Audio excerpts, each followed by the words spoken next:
Sa bawat salinlahi ng mga Pilipino may mga awitin na sumasalamin sa kanilang mga damdamin, pangarap at pakikibaka. Sa likod ng mga kantang ito ay may mga tinig na nagsilbing gabay at inspirasyon.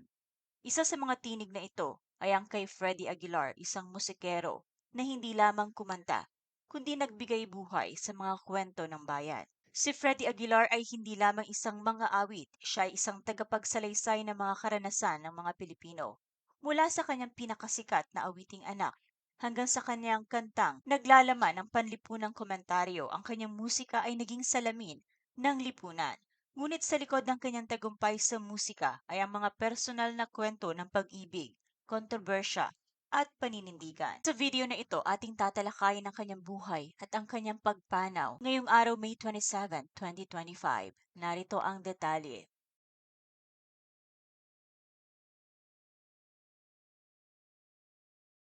Ipinanganak bilang Ferdinand Pascual Aguilar noong February 5, 1953 sa Santo Tomas, Isabela. Lumaki si Freddie Aguilar sa isang konserbatibong pamilya. Ang kanyang ama ay isang pulis na may mahigpit na paniniwala sa disiplina at edukasyon. Inasahan ng kanyang pamilya na siya ay magiging abogado balang araw, ngunit sa murang edad pa lamang na humaling na si Freddie sa musika. Sa edad na 14, nagsimula siyang magtugtog ng gitara at magsulat ng sariling kanta. Sa kabila ng kagustuhan ng kanyang pamilya, pinili niyang sundan ang kanyang puso.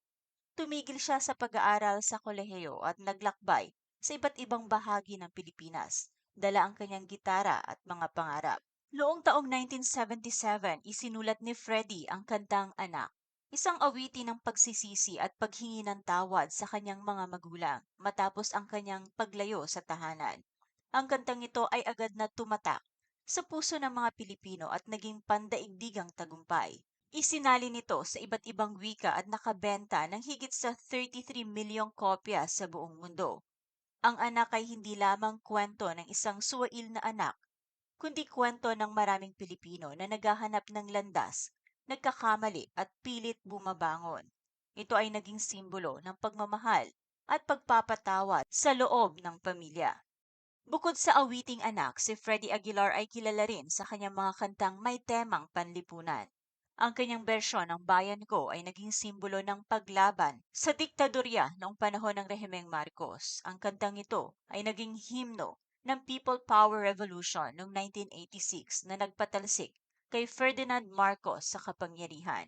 Ang kanyang musika ay naging boses ng mga naapi at nagsilbing inspirasyon sa mga Pilipino na ipaglaban ang kanilang karapatan at kalayaan.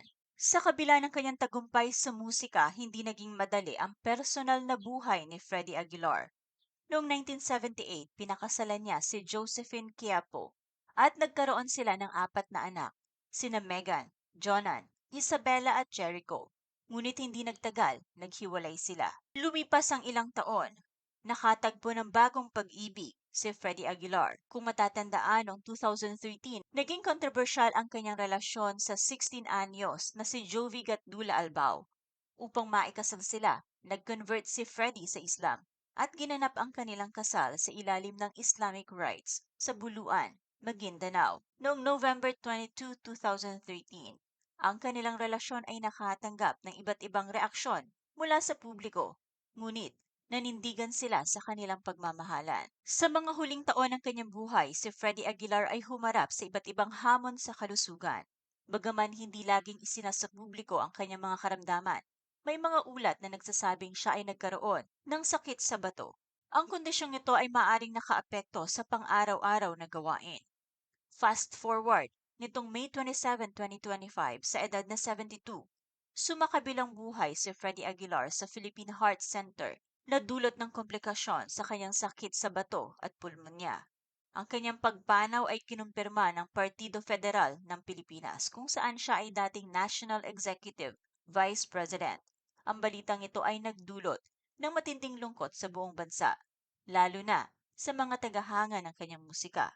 Ang pagpanaw ni Freddie Aguilar ay hindi lamang pagkawala ng isang musikero kundi isang tinig na nagsilbing gabay at inspirasyon sa maraming Pilipino.